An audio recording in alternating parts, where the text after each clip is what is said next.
I am MD, host of the Fourth Branch program, inviting you to join me every Saturday at 10:30 a.m.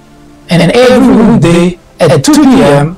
for discussions of social political issues and to dissect the meaning and the importance of current events as well as to understand topics of legislations. The Fourth Branch Project is not associated with any political party, and we at the Fourth Branch do not have any political agenda or aspiration. Our ultimate objective is to work towards achieving a more perfect union by removing ignorance, the biggest obstacle to our democracy. Stay with us. We will be right back.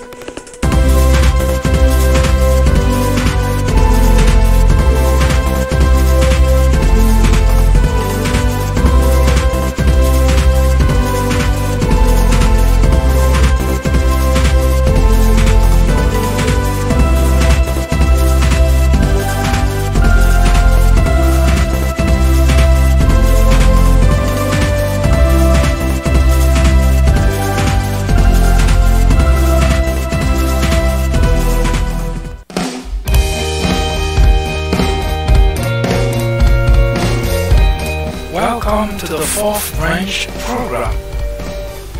Glad you can make it. I am MD. This program is dedicated exclusively for those with common sense, a spirit of patriotism, and a determination for a more perfect union. Stay tuned as we begin the discussion of a very important, interesting, and enlightening topic. Hope to hear from you soon. How can I say?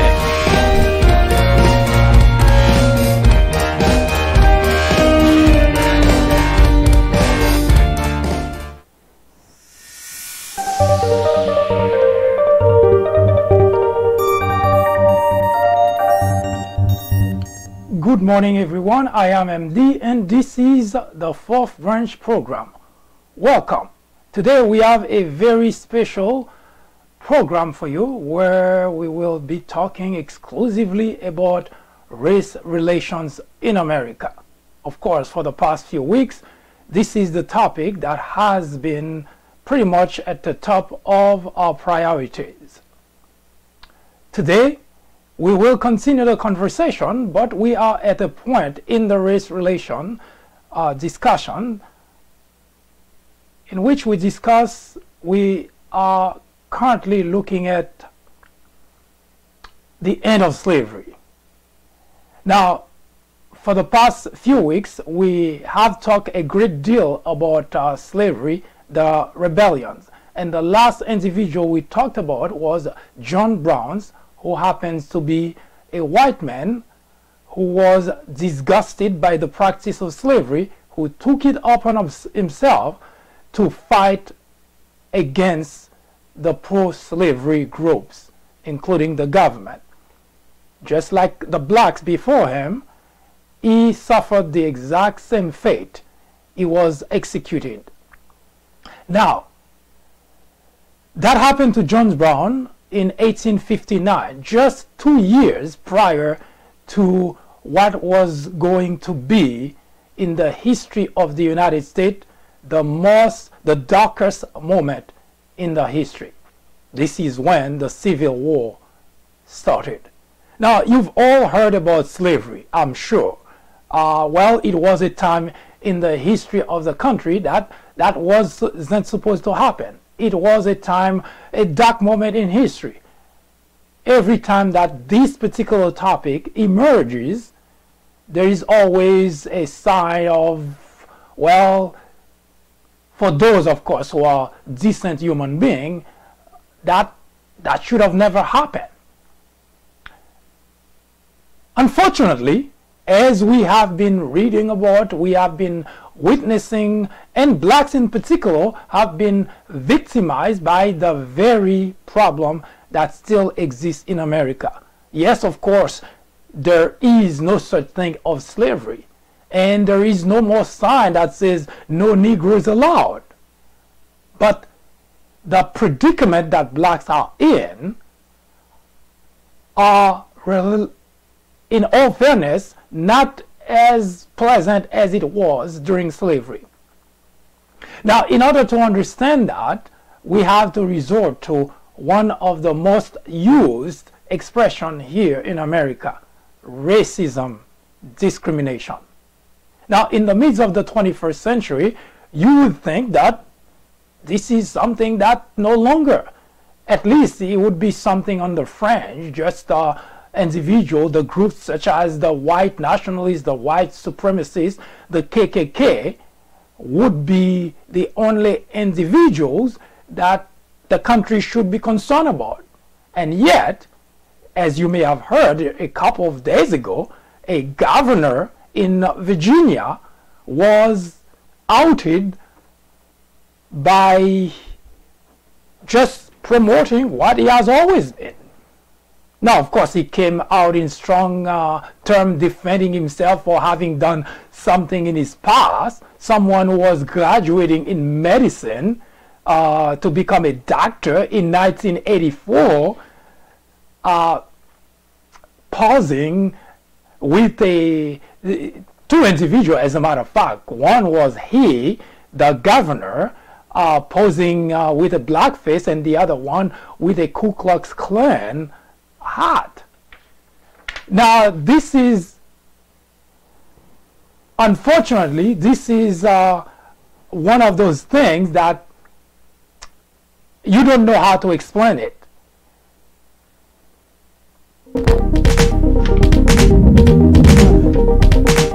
Join me here on the fourth branch at 10:30 a.m. really every Saturday. an issue. I am on. And every weekday at 2 p.m.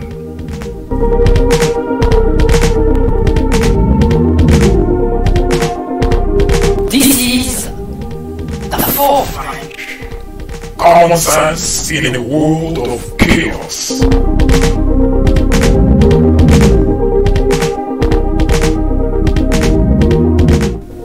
This program will resume in just a moment.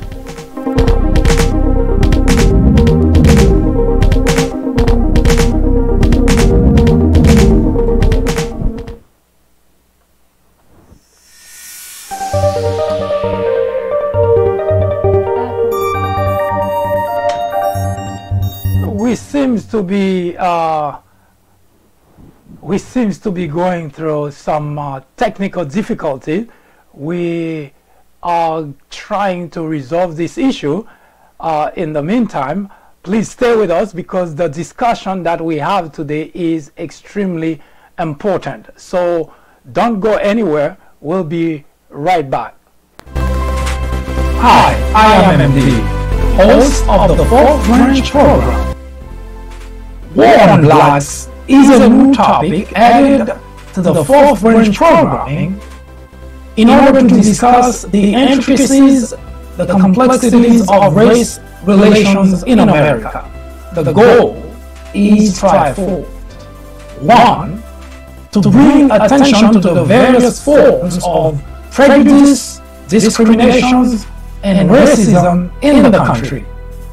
Two, to expose the undeniable presence of such in every aspect of life and every corner of our society.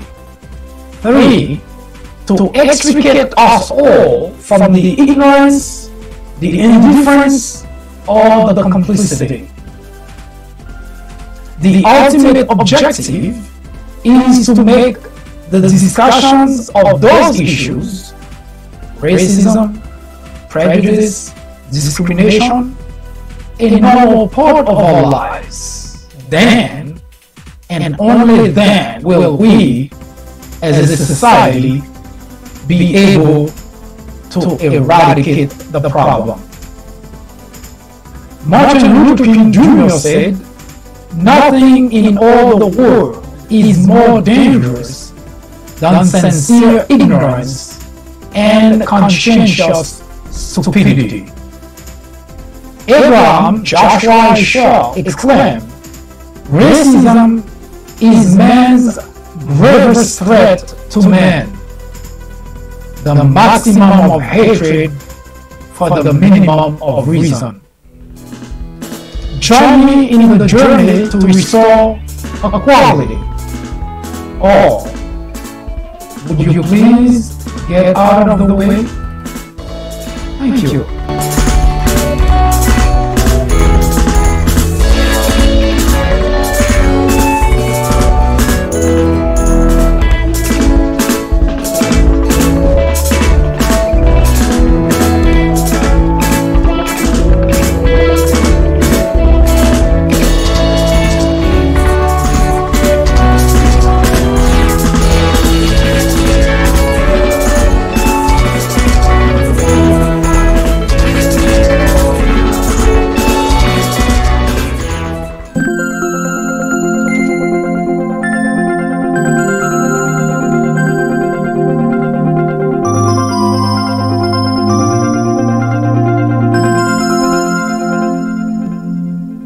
Racism in America. We have been talking about exclusively the slave trade and the rebellions because obviously that individuals who were subjected to the type of treatments that blacks were could not possibly have enjoyed it or even thought about staying in that predicament for long. As such, since the beginning of slavery, blacks have been fighting against that predicament. I mentioned to those who have asked the question as to why didn't black resist more, why didn't black fight more, why didn't they escape, and so on and so forth. The reality is, blacks have been fighting the very first day that whites have been chasing them to capture them and to enslave them. Now, we have moved from the time that blacks were drop ship here in America in 1619, Jamestown, Virginia. Just 60 years later, blacks were already fleeing the scene, and some were putting fires on plantation and just escaping slavery altogether. But the more they try, and of course, the more that white slave owners came up with strategies to prevent them from doing so. And one of the strategies that white slave owners used were to instill fear by killing those who try to escape, by executing them publicly, by hanging them publicly, and at times by letting them live until it was time for them to die and would not let them die. It was predicament that no human being should have been put under. And yet, that's exactly what white slave owners did to blacks. Now, as I mentioned since the beginning of this program, there have always been two groups of whites in the country, two very distinct groups. There are millions of whites who are racist and who discriminate. And there are millions of other whites who are not racist, who do not discriminate. This is an acknowledgement that we've made since the beginning of this program. It was then during slavery, and it is now in the midst of the 21st century. In fact, one of the people that we're going to talk about today is John Brown. Right before the Civil War, he wasn't alone. There were millions of whites who were fighting against slavery. Most of them were using strategy, were talking, going across the nation, giving speeches, and trying to appeal to the better angels of the white slave owners. It was a useless exercise. John Brown, however, had no relation whatsoever with slaves. In fact, when John Brown started the campaign against slavery, blacks weren't even aware of. He went to Kansas, and there he fought against a pro-slavery group and he lost one of his sons. He had 5. And yet, that didn't stop him. He traveled back to Maryland and he managed to raise money and to rally with him 22 men, including himself, 3 of his sons, 5 black men, and 13 other white individuals. And the idea, symbolically speaking, was to attack Virginia where slavery began. Of course, he didn't succeed. He was captured and he was executed along with his 3 sons. He's a white man who had no reason whatsoever to put his life in jeopardy, let alone the lives of his family. And he did. He didn't do it because he was a politician. He didn't do it because he was trying to become famous. He didn't do it because he was expecting, well, if he succeeded, he would have become the president of the United States or even be recognized. No, he did it because John Brown found the practice disgusting.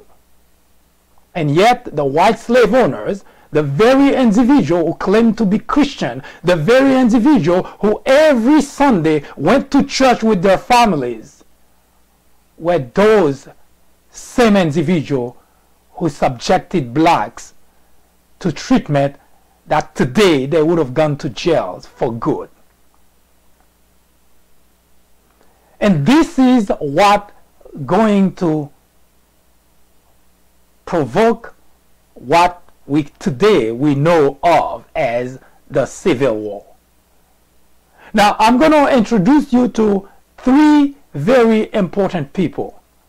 Now, the Civil War was a very bloody fight. It was a fight between good and evil, literally speaking. A fight between those who wanted to keep slavery around and those who wanted to end slavery.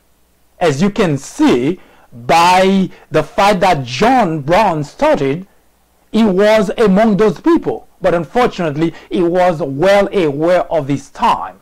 He lost his life 2 years prior to the Civil War. That's how much John Brown was disgusted with the practice. If you recall, John Brown went to an event in Colorado, and after hearing the detail of how blacks were being treated, he thought, no, I could not just go around the country and just talk, because while it is probably not a bad thing to do to end slavery, but actions were needed. And as such, without even thinking, without flinching, even after losing a son to that fight, John Brown didn't back down. He continued the fight. So to those today who are asking if I'm going to go away, if I'm just going to shut up, or if I'm just going to fold and walk away, the answer is absolutely not. He is a white man who didn't have any reason to be on that fight. He lost his life and he lost 4 of his sons to a fight that wasn't his. How much more so we as black and any white individual, any decent white individual who find the practice of racism and discrimination unnecessary in the country should join me in the journey to eradicate racism in America. When we come back, we will discuss the difference between racism and institutionalized racism. And as promised, we will introduce you to 3 different individuals who were the highlight of the Civil War. It is a section you don't want to miss, because we want to explain the origin, the roots, and why here in the midst of the 21st century in America, blacks are still subjected to racism and discrimination in every corner of our society. Hi, I am MD, host of the Fourth Branch program. War on Blacks is a new topic added to the Fourth Branch programming in order to discuss the intricacies, the complexities of race relations in America. The goal is threefold. 1.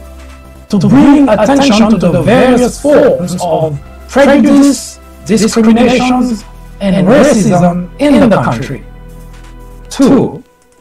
To expose the undeniable presence of such in every aspect of life and in every corner of our society. 3.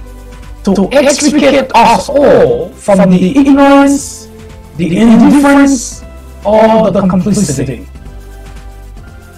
The ultimate objective is to make the discussions of those issues, racism, prejudice, discrimination, a normal part of our lives. Then, and only then, will we, as a society, be able to eradicate the problem. Martin Luther King Jr. said, "Nothing in all the world is more dangerous than sincere ignorance and conscientious stupidity." Abraham Joshua Shaw exclaimed, "Racism is man's gravest threat to man, the maximum of hatred for the minimum of reason." Join me in the journey to restore equality. Or, would you please get out of the way? Thank you.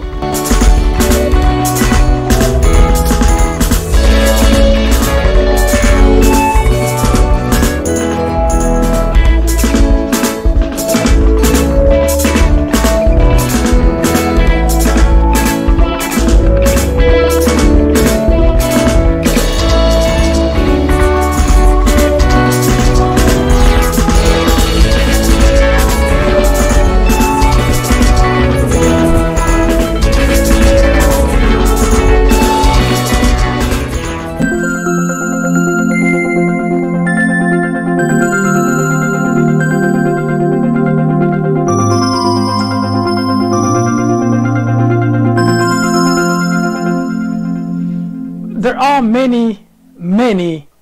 many books written about the period of slavery in the United States. So this program is not to teach or to discuss slavery. The only purpose of this program is to use what was considered or what we deem could have been the reason racism and discrimination still rampant in America, the roots of such. Of course, blacks were slaves. There was no love between blacks and whites. But beyond slavery, one could say that maybe, just maybe, that would have been over. But it is not. And there are many reasons for that. Now, as mentioned, there are many books written about slavery, and each book looks at a different angle as to why slavery was wrong. Now, the first thing that you would notice in most books that are written about slavery, it was for economic reason. Now, this is not untrue. Now, whatever the reason is, one fact remains. White slave owners used blacks as properties, used blacks to enrich themselves. Now, they didn't just work blacks 18 hours a day. They didn't just inflict inhuman treatments on blacks, but they also executed them when they tried to escape. They also hung them publicly, humiliated them. Sometimes the individual among those being executed or hung are members of families who had to attend their execution, who had to witness their execution. As it is pretty obvious, it was no lost love between blacks and whites. But most importantly, it is to be acknowledged that whites could not possibly be considered as the good guy in that scenario, in that predicament. And I mention that for one reason, is because there are a few individuals who seem to think because slavery is over and they got the story from their ancestors that their great-great-great-great-grandpa was a wonderful man. He treated slaves well. I said it before and I'll say it again. There was no such thing as good slave owners. All slave owners were monsters. I am certain that they treated their families well. They sent their kids to school, to college. They put food on the table. They probably loved their wives, their spouses. They probably loved their children. And they did everything that a normal father would do. But in regards to the slaves, white slave owners were monsters by every definition of the word. And as such, they were also paranoid. Because when you abuse an individual, you also expect at some point that individual would seek revenge, don't you think? If you wonder as to why most whites in the South sleep with a weapon next to them, maybe you'll get the idea. Because some of them did have domestic slaves as well. And they were afraid at any point in time, one of those slaves would open the door and let slaves come and kill them. Because that particular paranoia ran deep in the South, for good reasons, of course. Now, because of those type of treatment, it was almost predictable that at some point things would have changed. And it did. John Brown was just a pioneer in the movement of putting an end to slavery. Yes, he lost his life, but that didn't stop the movement. Now, I'm going to introduce you to one of the individuals who was considered an interesting individual in the Civil War. Again, as I say, we're not going to be talking about the whole aspect of the Civil War because we know why the Civil War happened in the United States. It was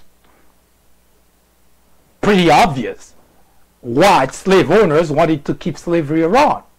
Now, the other side, blacks, and of course those who were fighting against slavery, wanted to put an end to slavery. So as such, there was irreconcilable differences between those two groups. Now, here's what happened between the groups who wanted to keep slavery and the groups who wanted to end slavery.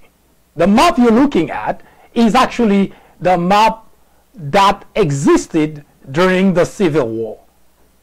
The red part is the Confederate state, all the state that said that not only had slaves and say under a dead body, over our dead body would we end slavery. This is the map you're looking at, mostly the South, the whole South.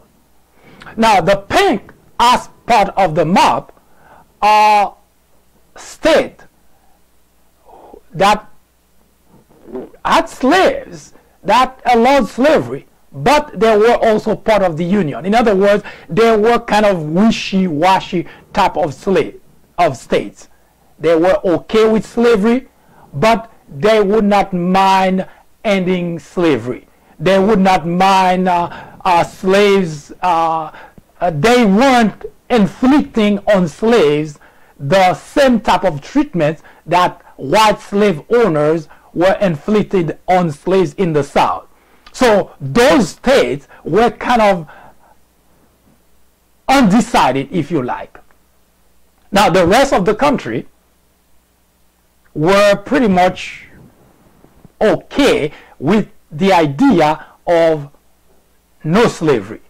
The blue part, the yellow part, and the green part. The green part actually is interesting because it's called the bleeding state. That was Oklahoma. Oklahoma used to belong almost exclusively to the Indian, and it used to be called Indian State, but later was changed to Oklahoma.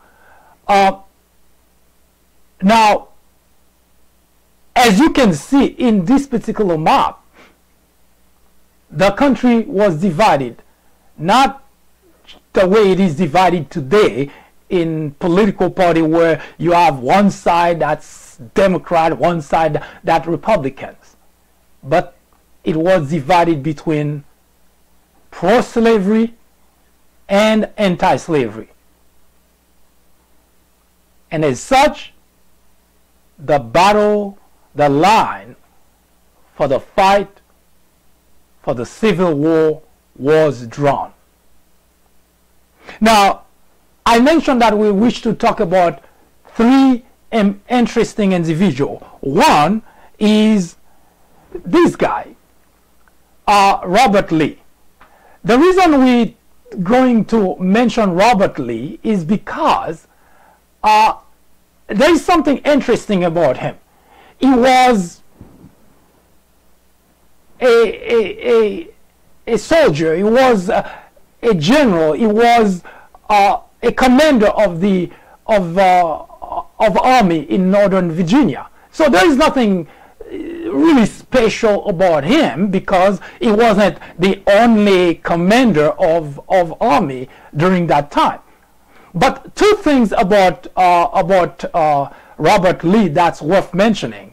Now, you may recall a few months ago, or even a year or so ago, when there was this march in West Virginia, in Virginia, in Charlottesville, West Virginia, where a number of people, a group, was trying to topple the statue of Robert Lee, and there was, of course, the white nationalists, the white supremacists, who were fighting to prevent that from happening. Now, this is the gentleman in question here that we are talking about.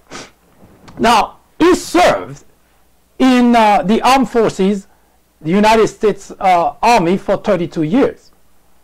Now, Robert Lee is interesting for only one reason. When the Confederate States, which we will mention those states in a minute, when the Confederate States, the pioneers, if you like, of those states were Mississippi and South Carolina, were, in fact, according to historical record, since 1850 they wanted to already stop being part of the United States. But that's a story for another day. Now, Robert Lee, the reason we mention him, and we're not going to be talking about all the others either, but the reason we mention Robert Lee in particular is because, number one, he was what you would consider a very intelligent man. He was very strategic, and he also was someone who sided with those who wanted to keep slavery around, and yet Robert Lee seems to have what you would call a heart. What that means is he wanted slavery, he wanted the slave, because he knew that it was important for the economy of the South. He knew that the slaves were necessary in order to make certain that those people, those individuals, the business at that time, plantation, cotton, and so on, depended exclusively on the state, on the slave rather, in order to grow the economy of the South.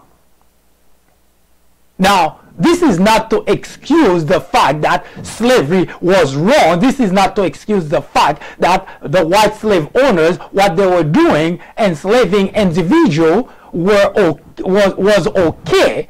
It is just to explain the predicament that it looks like he had what you would call a moral predicament that he could not shake. On one hand, he wanted to support the slave owners, but on the other hand, he knew that slavery was bad, and he wanted to somehow to help to prevent the treatment that slaves were getting in the hands of the slave owners. So it was a dilemma for Robert Lee. But nevertheless, when the individual state started to work towards cutting relationship, or at least creating their own countries, Robert Lee decided to join them. So instead of staying with the Union, with the United States Army, he decided to join the Confederate States. Oh, the Army of the Confederate States. And maybe because of that, maybe just to reward him, he became Jefferson Davis' advisor. Jefferson Davis, which is another individual we will talk about as well, was the president of the Confederate States. He was the president of that country that they were trying to create. They were trying to rally a number of states, and all those states which are known as the Confederate States they would have their own army, they would have their own Congress, they would have a country similar to the United States of America, except that they would not be part of the United States. So everything that every aspect of the government, every aspect of the United States as created by the framers of the Constitution would be the model that they would use. But with just one twist. They would allow slaves, they would nurture the idea, they would keep slavery around, but the Union would not. So you would have two very distinct countries. One would be, well, the country that allows slavery as a normal course of affair, and the Union, the country that would not allow slavery. So Robert Lee joined the country which would allow slavery to strive. Now, historical record told us that for some reason, because he was good, in fact, he was the commander who fought the Mexican War, the Mexican-American War, and according to historical record, he was a very distinguished commander of the armed forces. That's the reason that the Confederate States decided that this is exactly the guy we want to be our guy. At some point he was serving as the superintendent of the United States for the Confederate State.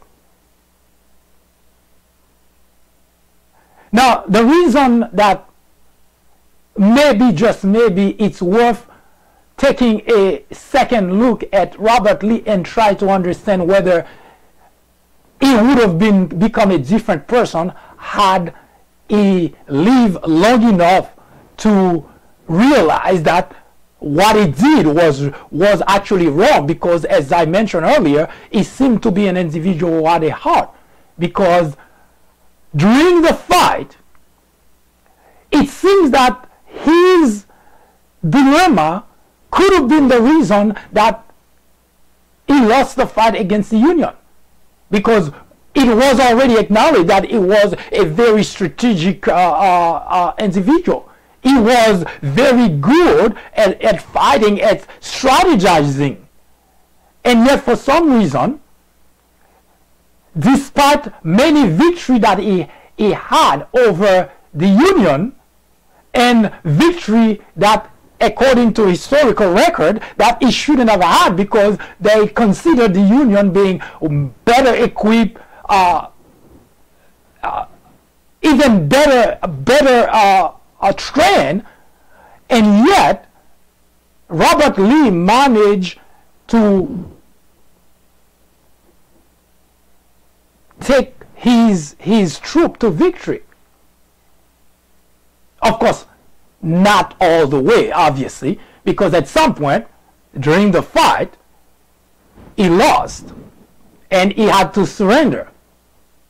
So that means game over for Robert Lee. And after he surrendered, and that's a part that's interesting about him, after he surrendered, for all those individuals who joined the Confederate State, it looks like that those people lost their citizenship. It looks like just by sheer fact of joining the Confederate State, they were no longer considered citizen of the United States.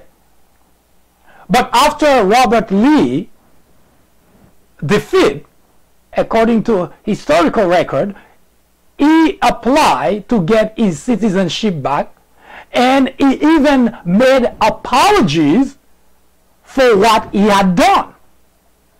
Now, I cannot say necessarily it's because he was defeated, he was captured, because he was already captured, he was already defeated, so he could have just let, as someone who has served in the armed forces, he could have just let things take their course, because he knew exactly what the end game would be.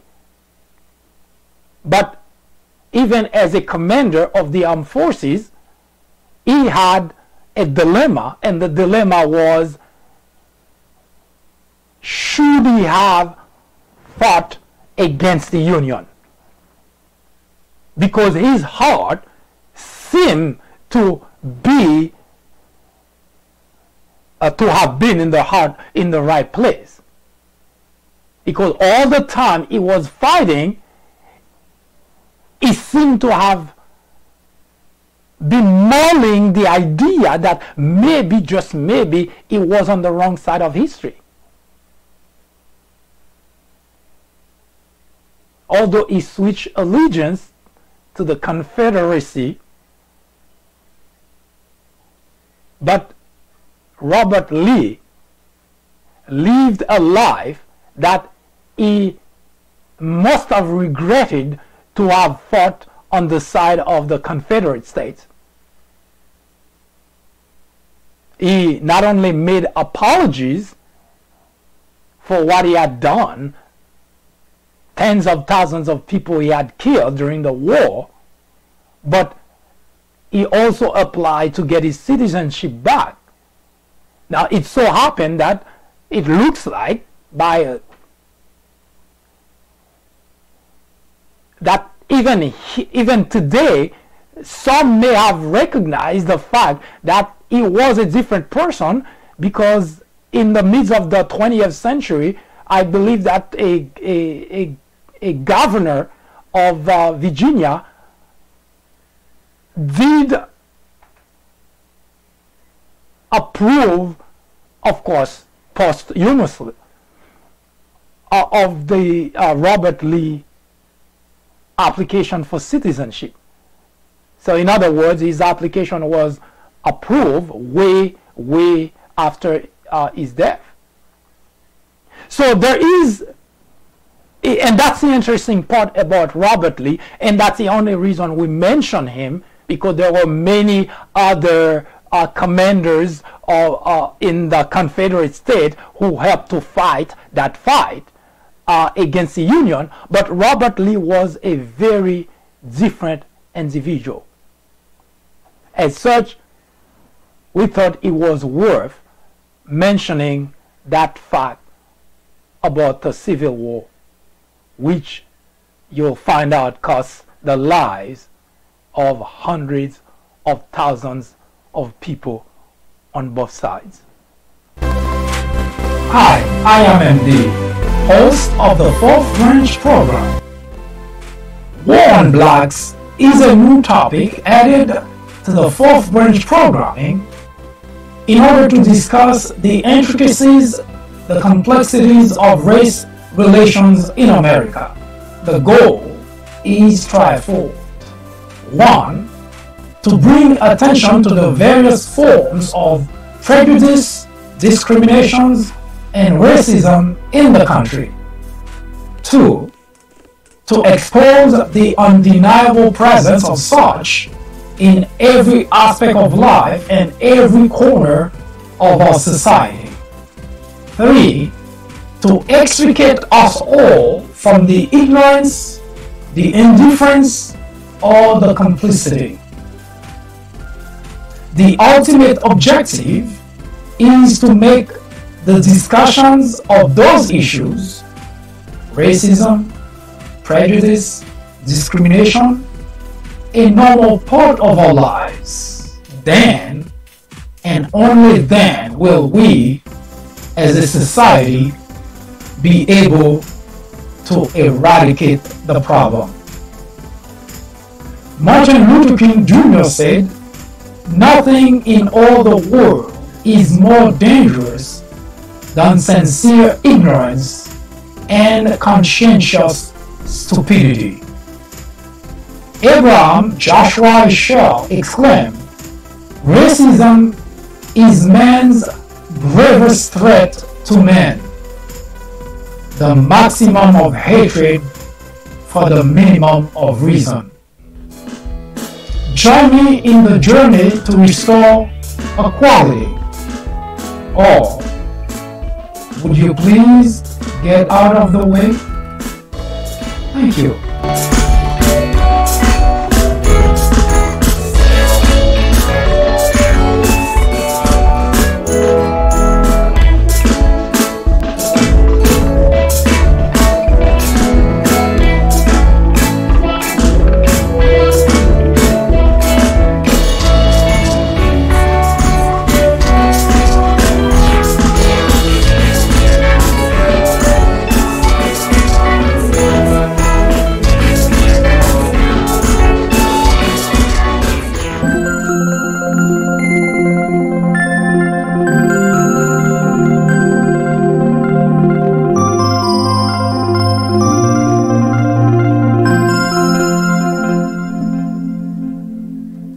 The second person we would like to talk about is Jefferson Davis.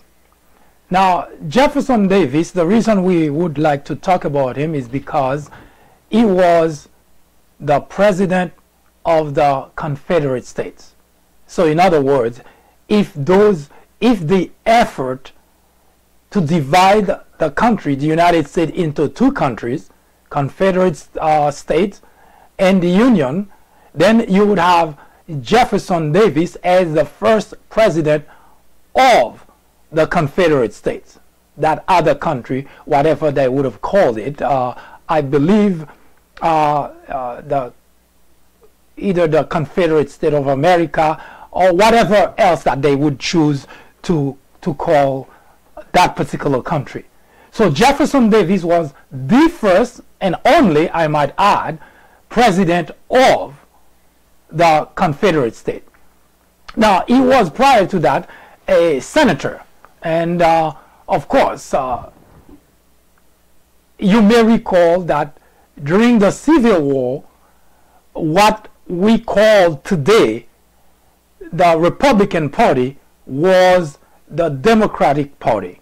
In other words, there is, since after the Civil War, there has been a complete shift in policies, in legislation between those two parties. The Democratic Party has become the Republican Party, and the Republican Party become the Democratic Party.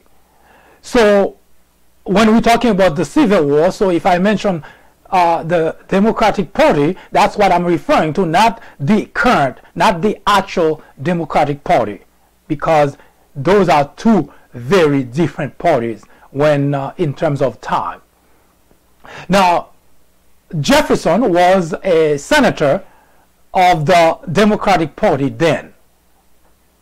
So he became president, and he lasted just 4 years, 1861 to 1865. Now, it's worth mentioning that that particular country, the Confederate state, contrary to the United States of America, contrary to the what the framers of the Constitution intended, would have had their president for 6 years, and the president would only be able to serve one term. So Jefferson Davis would be that individual, and he served exactly one term, because, as I mentioned earlier, the Confederate state did lose the fight against the Union, and there are plenty of reasons for that. One, which is worth noting, is the fact that there were very determined individuals in the Union who wanted to end slavery. One of such individuals I mentioned earlier was John Brown, who lost his life and the lives of 4 of his sons because he wanted to end slavery. And the second aspect of the problem was the fact that the Confederate States may have made the mistake of arming slaves.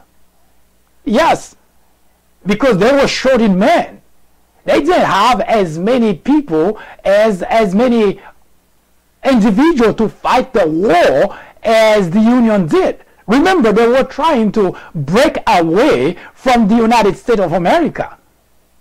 Now, as expected, there were many people who wanted to join the Confederate slave, especially white slave owners and their families, and everybody who sympathized with them. But in general, the country as a whole did not share that sentiment, because the white slave owners wanted to keep slavery around, as you can imagine, because their whole livelihood, their industry, their wealth, the wealth that they had, the houses, the slave, the domestic slave, the building that they had, the land that they had, the opportunity to send their kids to college, all that they could achieve on the back of the slaves. So they had, as far as they were concerned, they had good reason to want to keep slavery around. And that's what they used as you would say that that was their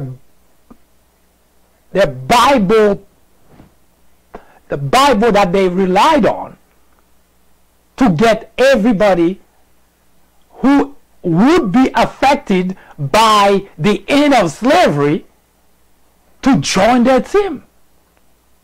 Imagine that for a moment.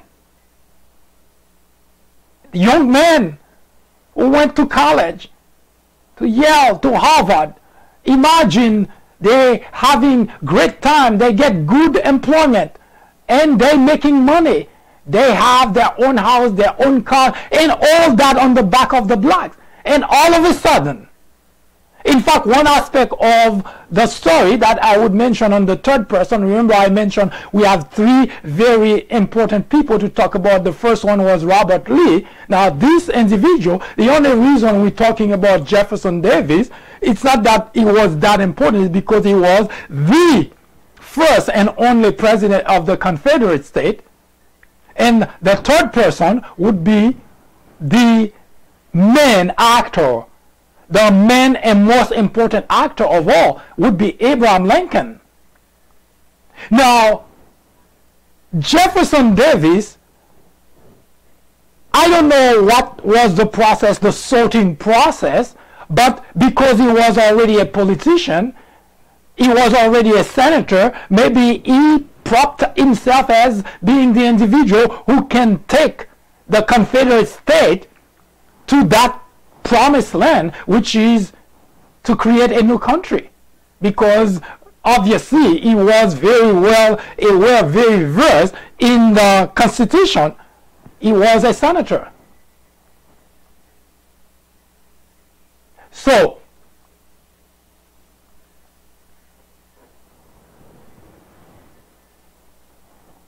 when that story came out and they said, kids, young men, everybody that they could find, that if slavery ends, we have problem.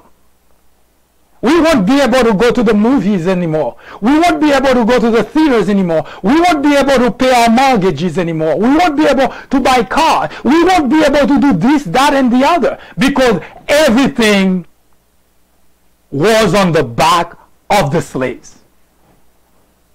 Yes, the wealth that today white people, who today looking down on blacks because they're struggling, because they are poor, they just looking down on them as if, well, they should have done better.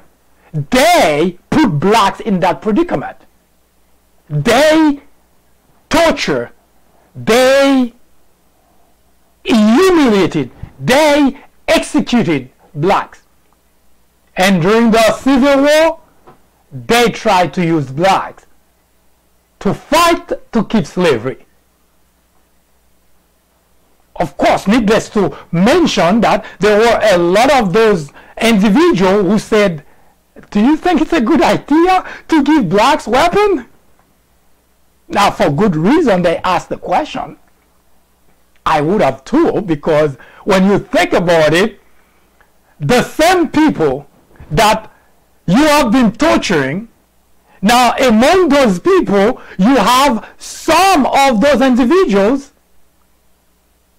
you killed, executed, hung family members in front of them to witness, so that you could instill fear on them. Now you are in a bind and you say, well, we don't have enough people, maybe we should call on the slave to help. In all fairness, if those people had a brain, if they weren't blinded by hatred, the first thing that would have come to their minds would have been, gee,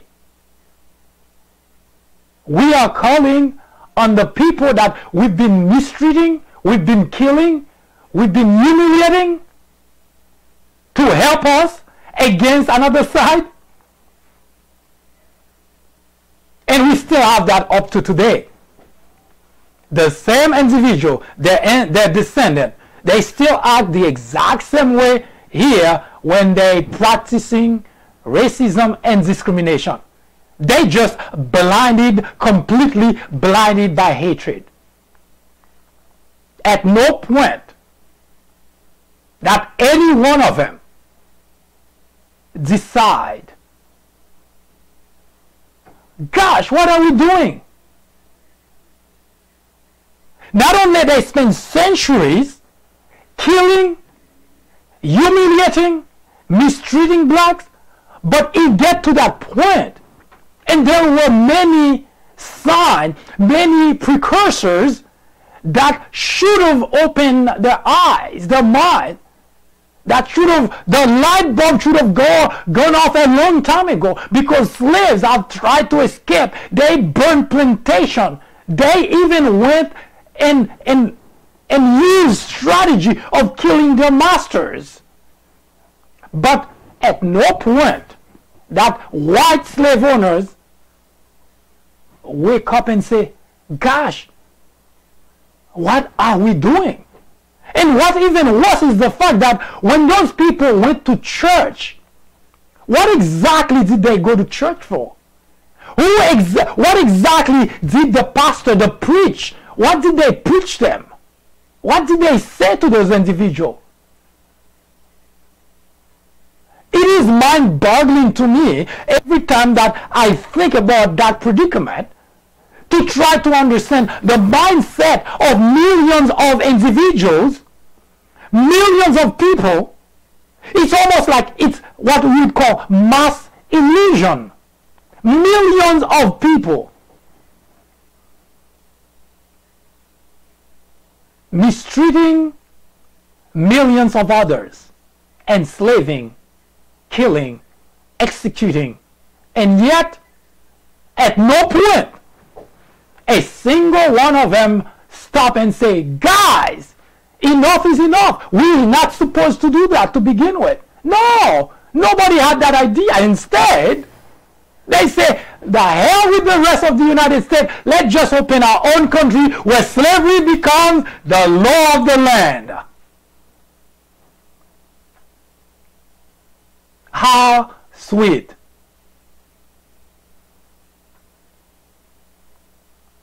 As far as the white slave owners were concerned, as far as whites who are racist, bigots were concerned, that's the way things supposed to be. In fact, even up today, we have whites in the South still, let's keep blacks in their place. They're still around. Nothing has changed. So, Jefferson Davis took that and said, I'll lead you to that country. The country where slavery is welcome. Anyone who wants to be slave, please join the Confederate States. My God.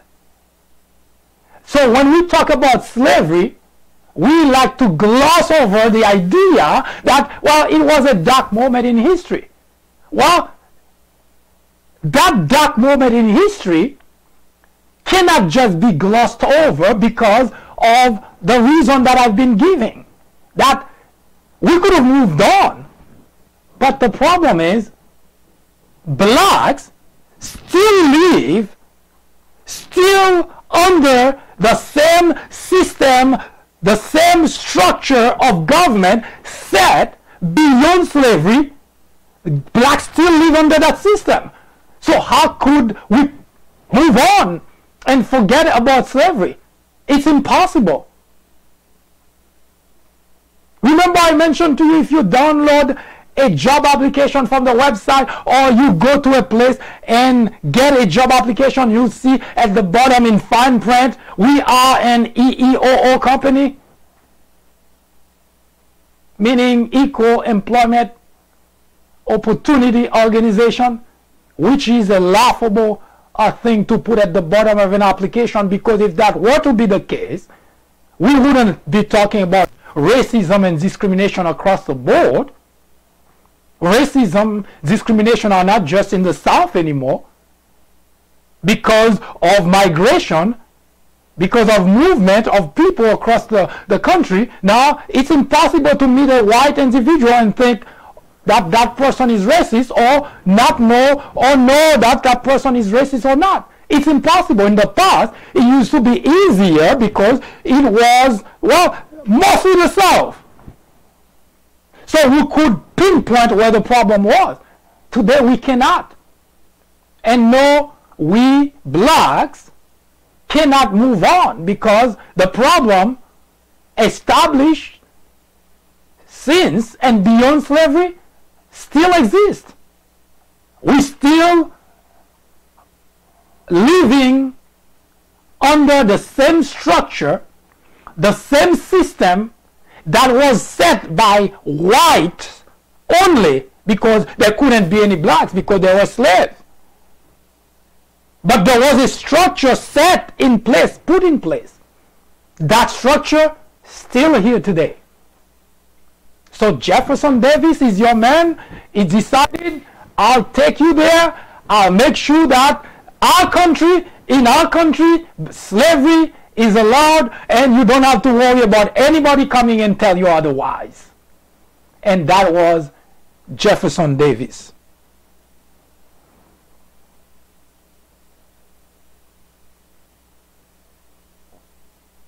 Now you ask yourself the question,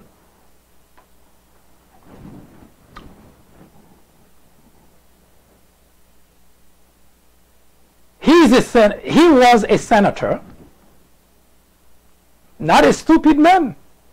Senator who spent time debating very complex issues.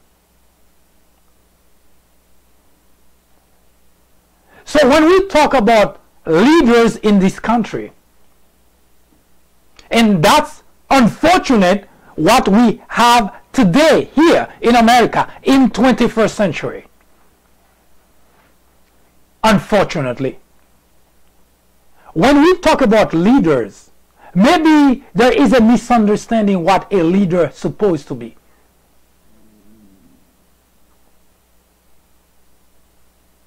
A leader doesn't lead people astray. A leader doesn't take people in the wrong direction. A leader doesn't encourage people to do the wrong things. Leaders are supposed to be the light for their followers. But he was Jefferson Davis, former senator, could not, or couldn't care. And what did he do? Instead of using that opportunity as a leader to calm the rest of those individuals down and say, guys, that's wrong. We cannot go that route. Instead, he walked in and said, I want to be president of that country where slavery strive. What do we have today here? And I gave you that example. I'll give it to you again today. I'll give it to you here again. Mitch McConnell, Senate Majority Leader. You see, nothing has changed. Nothing has changed. Senate Majority Leader fought tooth and nail to put on the federal bench a known racist. Yes, you heard correctly, Thomas Fall. He is a judge in North Carolina. He is openly racist. This is not a secret. Mitch McConnell had his profile, and the little information that I have about what that guy has done, I'm sure Mitch McConnell had even more than that. Because there are information that hidden information that we may not even aware of yet. Yes, the same thing that happened during slavery, Jefferson Davis walked in and wanted to become president of the Confederate State. He wasn't a stupid man. He was a senator. Fast forward to present, Mitch McConnell, senator from Kentucky, tried everything humanly possible to put on the federal bench an openly racist judge. Translation: institutionalizing racism in America. So when you hear people saying to you, I'm not racist, I have black friends, I have black acquaintances, as a matter of fact, my kid is dating a black guy. All that is baloney. Words without actions are useless. Mitch McConnell can dance on his head and say that he's not racist. Of course he can. And here in America, this is, well, we have freedom of speech. And Mitch McConnell, who best to know that? He's a senator. And yet, in the midst of the 21st century, as Senate Majority Leader, the same thing that Jefferson Davis, the same predicament, slavery time, so nothing has changed. America stays exactly the same way those who are placed in position to know what they're supposed to do are the very individuals who are working to institutionalize racism in America. Yes, Mitch McConnell tried his best to do that. Now, the only reason Thomas Farr is not on the federal bench, by the way, a heartbeat away from the Supreme Court, is because there were only 2 senators who voted against that appointee, that nominees. One was Jeff Flake. Now, all the Republicans, all of them, voted to confirm Thomas Farr. And I mentioned this before, and I'll mention it again. Most Republicans are racist. Yes, it may sound controversial, but it's the actions. Telling me you're not is not going to cut it. It's what you do. The devil believes in Jesus. Does that make the devil a saint? Of course not. Don't tell me what you are. Show me what you are. All the Republicans, all of them, did not hesitate, did not flinch. They all cast their vote for Thomas Farr, an openly racist judge in North Carolina. Now, that didn't need to go that far, because Mitch McConnell, being the Senate Majority Leader, should have stopped it right on its track. The minute that the individual was sent to the Senate, Mitch McConnell would have looked at that guy profile and would have said, no, we're not going with that guy. He's racist. No, that's not what Mitch McConnell did. In fact, he tried to push it through. He even tried to talk Jeff Flake into voting for him. Yes, Mitch McConnell is by definition a racist. So only 2 individuals didn't vote. That's why Thomas Farr is not on the federal bench. One is Jeff Flake. And Jeff Flake didn't vote for him, not because he wouldn't have, it's because he had a condition that Mitch McConnell supposed to put on the floor a bill to protect Robert Mueller. And until Mitch McConnell did that, he wasn't going to vote for anyone. Which means we don't know if Jeff Flake would have voted for him. My suspicion, he would have, because all the others did. Now, the other person is Tim Scott, senator from South Carolina, rightfully so, because he's black. You wouldn't expect anything different. That's the only 2 people who didn't vote for Thomas Farr. So, 21st century, we're seeing the exact same thing we saw during slavery. Leaders of the country who are not stupid individuals, but who work steadily, aggressively, systematically to institutionalized racism in America. Institutionalized racism is a system which nurtures, condones, or even promotes racist behavior, actions, and languages. That's what institutionalized racism is. So yes, when we hear that those individuals in position of power, the Mitch McConnell, Trey Gowdy, Chuck Grassley, Jim Jordan, Mark Meadows, those people, they have a way with words. They can sell you the moon, and yet their actions clearly tells us that they are as racist as the guy that take to the street and want to be known as the white nationalist.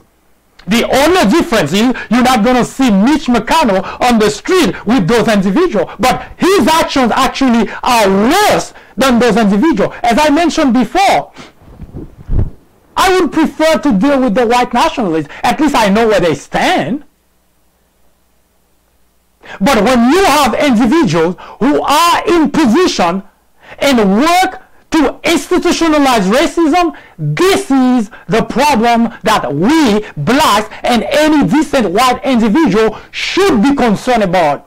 Not the white nationalists, not the white supremacists, because those individuals, they open, we can see them, they say, hey, look at us, they just want the spotlight, and believe it or not, there are so few of them, they cannot be the problem for the country. Now, institutionalized racism, the kind of thing that people like Mitch McConnell do, this is what we should be afraid, this is what we should be concerned about. I'm not concerned about my neighbor next door who may not like blacks.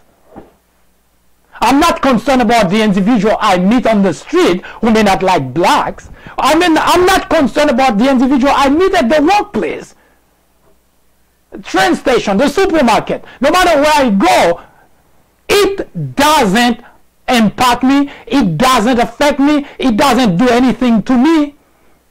It doesn't make me any poorer or any richer, it doesn't make me any healthier or any sicker, it just doesn't impact me. But when Mitch McConnell action and similar action of those sorts across the nation happen, they not only impactful to this generation, but they continue to impact future generations.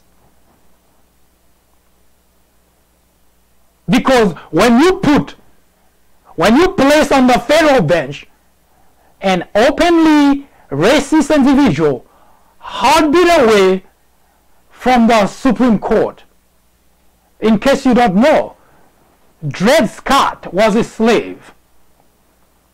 And he went to court, a case that went all the way to the Supreme Court.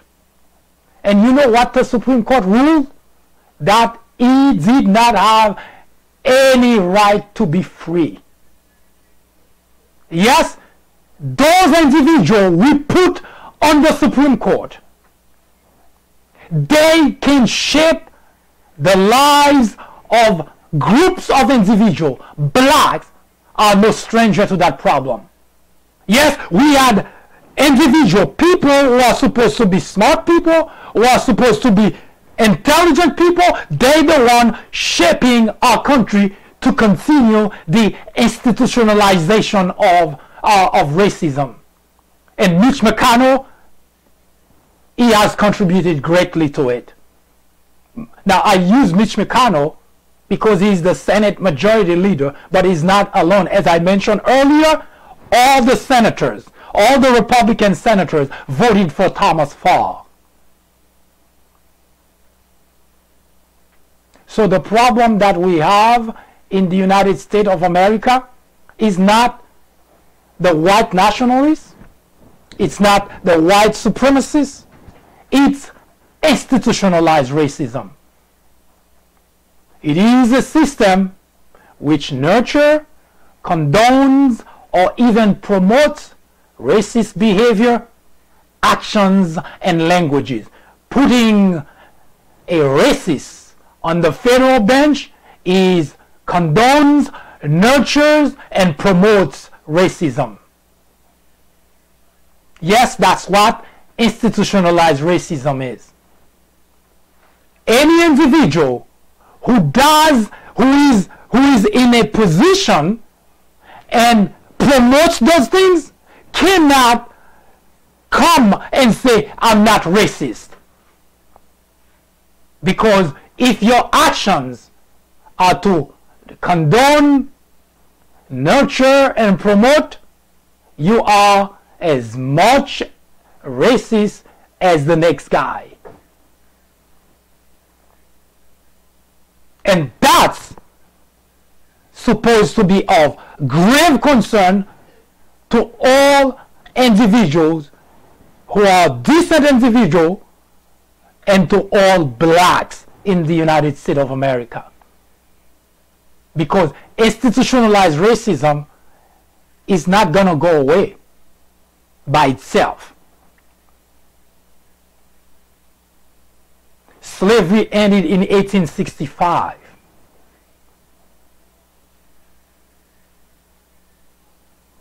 This is 2019. If not talking about it, if it's ignoring it, if just pretend it doesn't exist, would have taken care of that problem, that would have been done a long time ago. In fact, the less we talk about it, the more emboldened those who are out there to promote institutionalized racism, the more they feel we can do it because nobody's talking about, everybody's afraid to talk about, and let's just continue that process.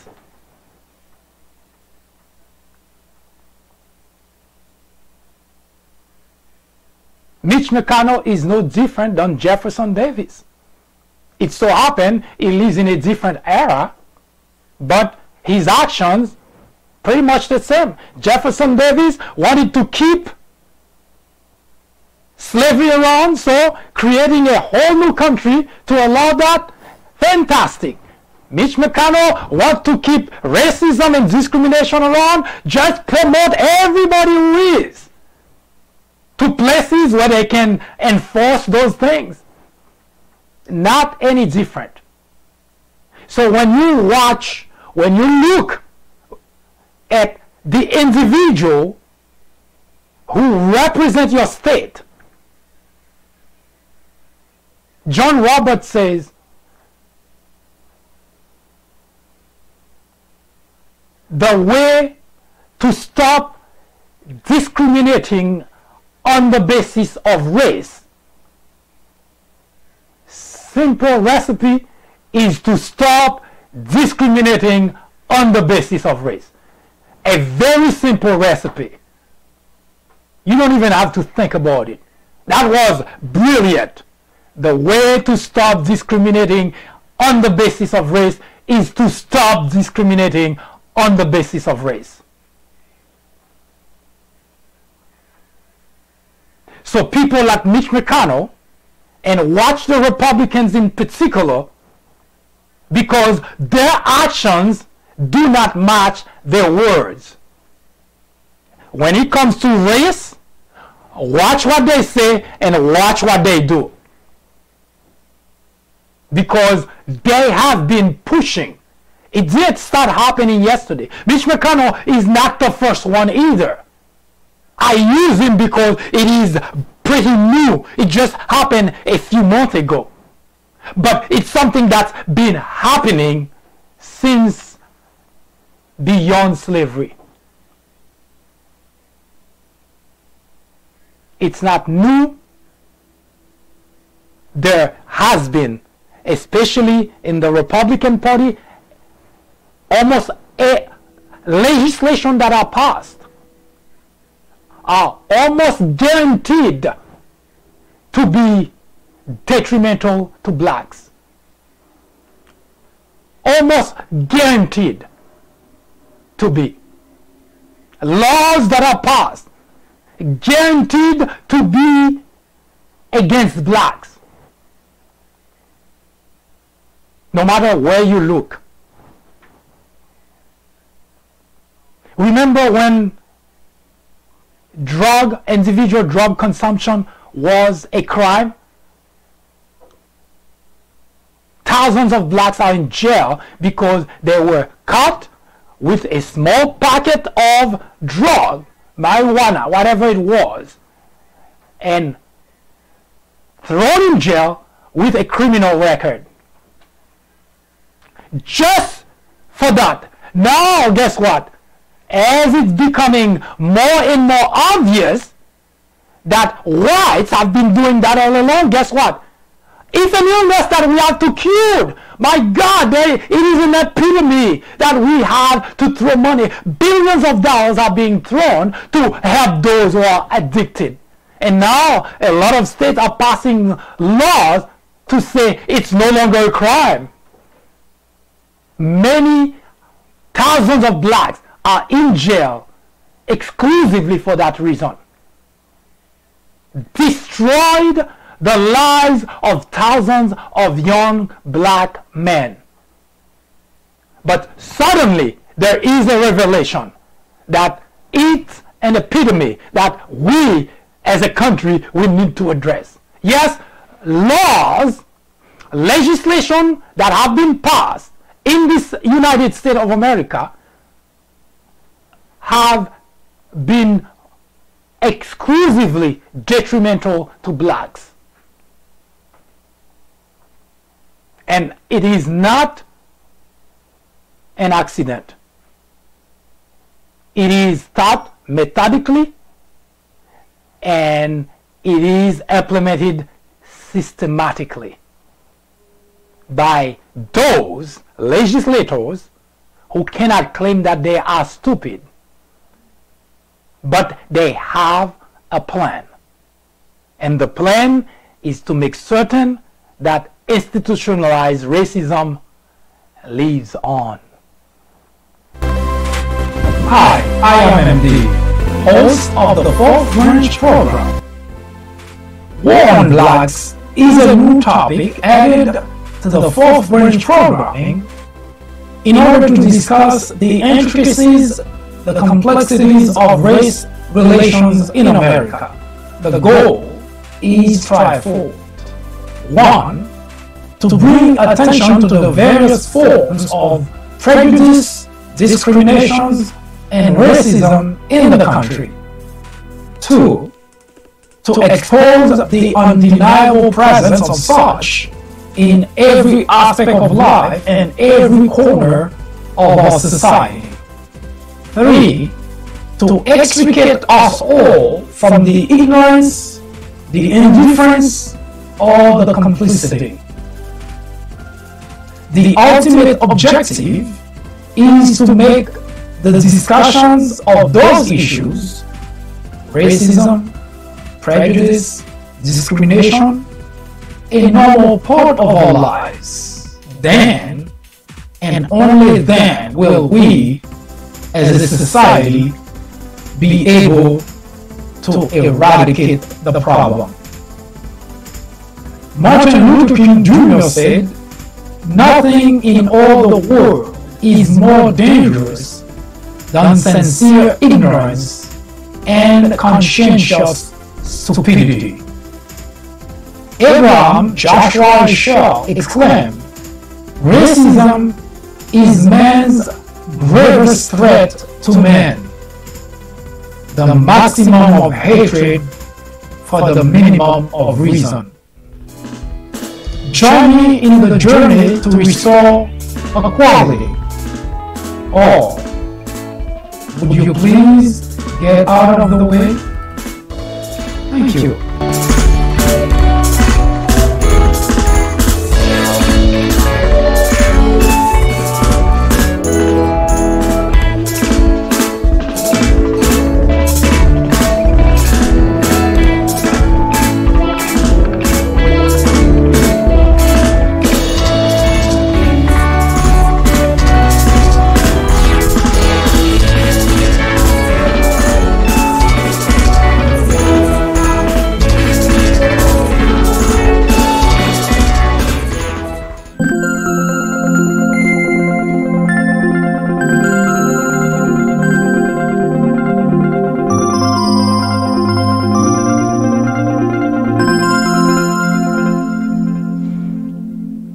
I do thank you for spending the time with me, and I hope those information were enlightening. If you have any questions, suggestions, comments, criticism, do not hesitate to contact us. Should you have any topic you would like us to talk about, please send us a line. We will research it and talk about it here on the Fourth Branch. In the meantime, I hope you have a wonderful weekend. See you next time.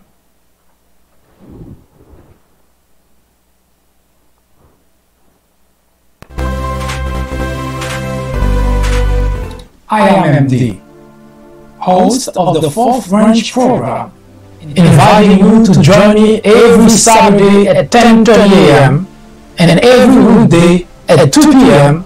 for discussions of social political issues and to dissect the meaning and the importance of current events, as well as to understand topics of legislations. The Fourth Branch Project is not associated with any political party, and we at the Fourth Branch do not have any political agenda or aspiration. Our ultimate objective is to work towards achieving a more perfect union by removing ignorance, the biggest obstacle to our democracy. Stay with us. We will be right back.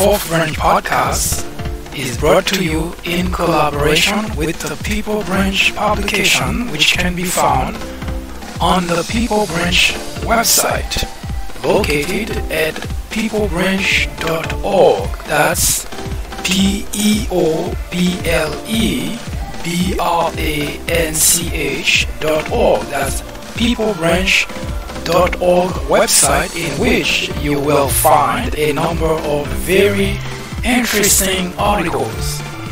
My name is Mike Duchesne, MD for short. I hope you have a great afternoon or a great evening, whichever it happens to be. Hopefully you can join me again next time for another interesting episode of this podcast. That was the Fourth Branch, live from New York. Good day.